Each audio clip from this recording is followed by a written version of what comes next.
My name is Anoop, and today I'm going to be talking to you guys about Ionic. So Ionic is what I use to build my Hackathon project, Snooze News, and I had a ton of fun with it. It was really cool, so I want to show you guys how cool it is.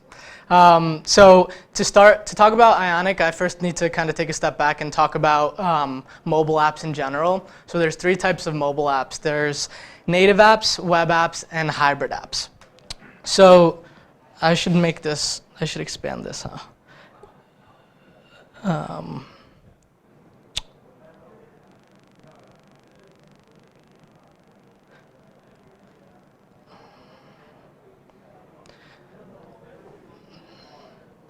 So native apps are the ones that you guys are used to. They're installed through the App Store. On iOS, they use Swift, and on Android, they use Java.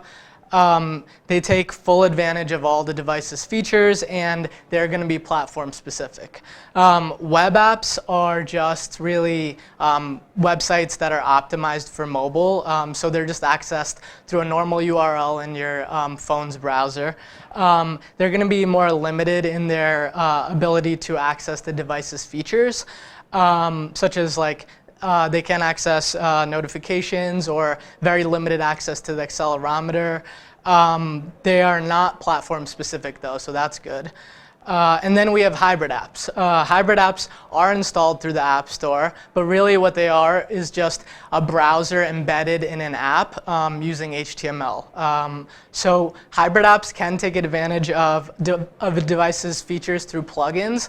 So they're really limited just based on how many plugins are available at the time.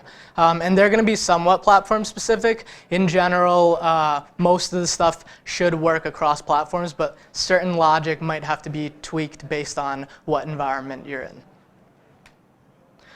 So what is Ionic? Ionic is a hybrid, allows you to create hybrid apps, and it's basically an open source library that allows us to use the tools and everything that we've learned here at Full Stack to build awesome hybrid mobile applications.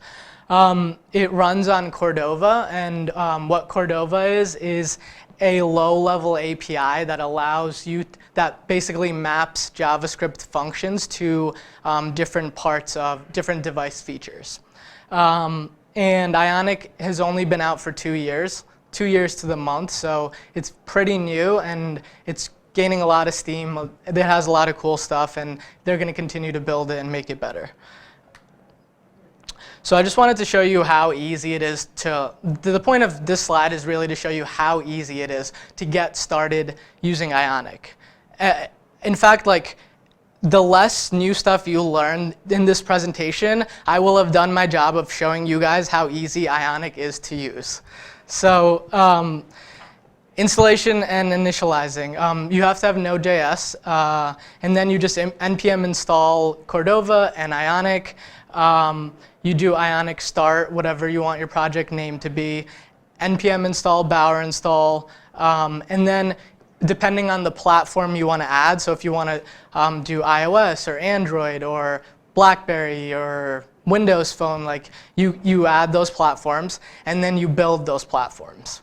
Once you've done that, you also have to do the side installation of actually putting in an emulator for those environments that you want. So I installed an iOS emulator and Android emulator on my phone. But you can also, like Joe did, just plug in your phone directly into your laptop, and it'll automatically, instead of doing on the bottom you see Ionic emulate iOS, you can just do Ionic run iOS or Android, and it'll automatically send it straight to your phone, and you can see the updates happen as you're coding.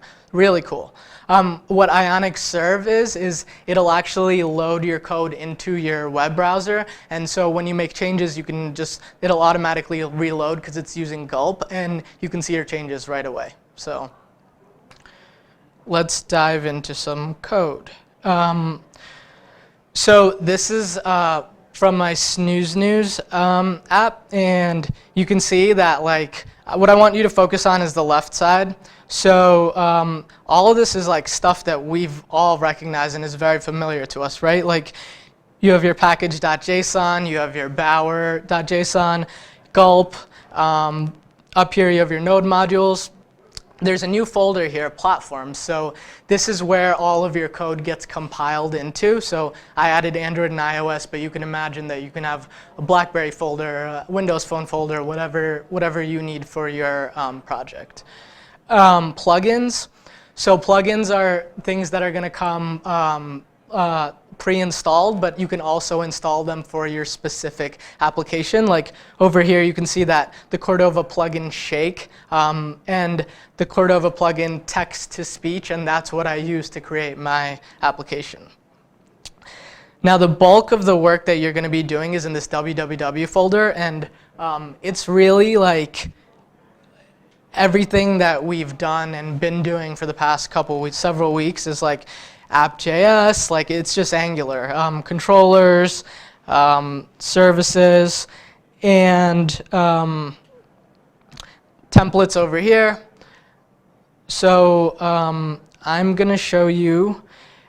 So when you start a new Ionic project, you can actually start it with a basic template. So here are examples of 2 templates. So I'm going to do Ionic run iOS on one demo project I have.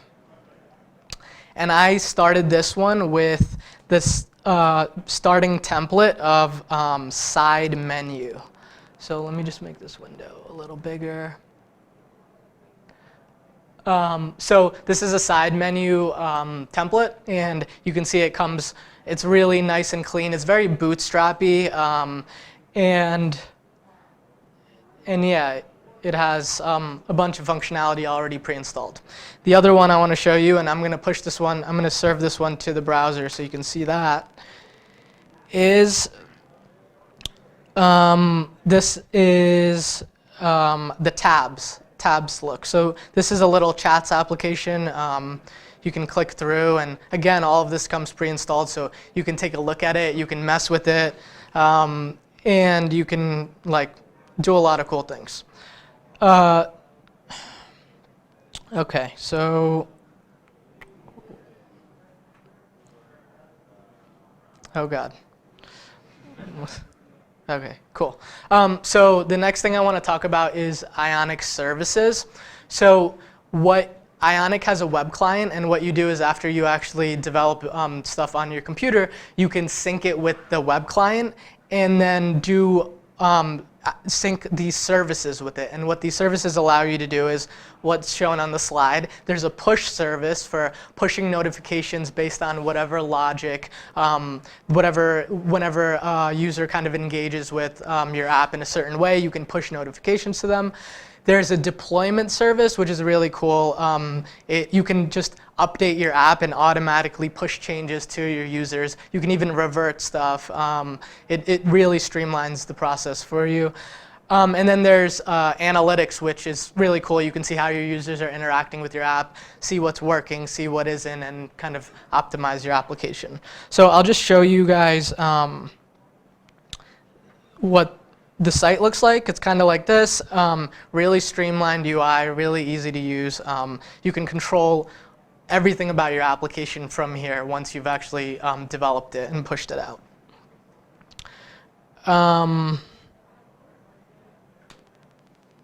Awesome docs. So I want to show you guys all the cool docs. So this is a lot of the stuff that I played with when I made Snooze News. You can see they have all these really cool things like toggles, and this is what I use, the radio button list. And they have like grid stuff.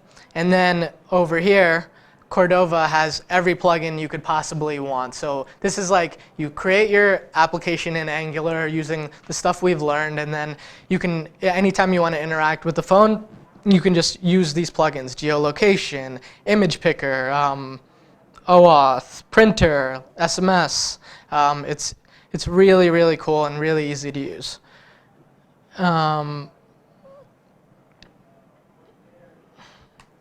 And finally, the last thing I wanted to mention is that something I'm really excited about, and I think a lot of you would be too, is that Ionic, in tandem with Google, is doing a really cool hackathon. It's not really a hackathon in the traditional sense because it's due at the end of December, so you have all the time to build for it. But basically, if you guys know what Cardboard is it's like, I know Nick knows, it's the, like you put your cell phone in the cardboard and then you have like a kind of 3D VR experience. So Ionic, using Ionic, you can create that mobile application on your phone, and then all you need to do is, where does it say that? Yeah, 3JS and WebGL, like to make all the visuals, and then you can create a really cool VR experience. And you get to win a free ticket to next year's NGConf, and like that sounds pretty cool, right? So, yeah, that's my presentation. Thanks.